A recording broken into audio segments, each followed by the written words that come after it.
The kids were running towards her. He had a machete and he's banging away at her. The Bronx, October 3rd, 2019. In February, a mother and son strangled in their separate bedrooms and hit with a barbell. We see so many strangulation cases. The prime suspect, the mom's boyfriend, jumps in front of a train. Fast forward to October again. It must have been horrible to find your mom in those conditions. When a 5-year-old discovers his mom isn't breathing. There's a risk of getting desensitized to all the headlines. But police and prosecutors are alarmed by the number of domestic violence calls they respond to in the 5 boroughs. More than 250,000 in 2018. And there were 30 intimate partner homicides last year.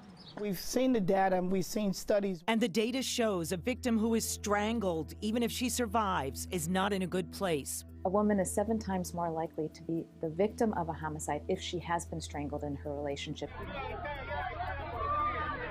In August this year, witnesses recorded an enraged husband stabbing his wife, a hairstylist, to death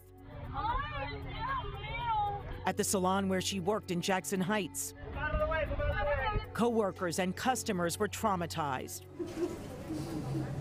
2 months later, framed photos of Carmen Iris Santiago, a mother of 2 sons, are mounted on a wall in the Tu Stilo Salon, even as her chair sits empty. She told me, he's saying, I'm gonna kill you. For the first time, owner Lourdes Salazar is telling Pix 11 more of the backstory on Carmen and her estranged husband, William Rivas, now charged with his wife's murder. He put her hand here.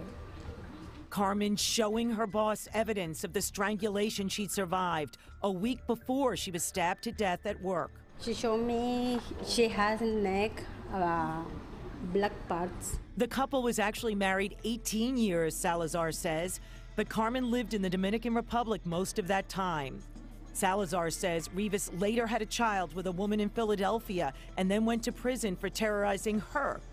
Rivas was paroled in May and turned his attentions to his wife in Queens. I told her, go to the police. She all the time said, no, I don't want to, because she was in the jail for 5 years. She didn't want to back to the jail. A decision that probably cost Carmen Iris Santiago her life a week after she told the salon owner her husband had put his hands to her neck. Strangulation is considered a lethality indicator. It certainly suggests an escalation of violence in that relationship. In our next report, we will tell you about the Strangulation Initiative. And you will hear from a woman who survived being strangled, only to allow the abuser back into her life.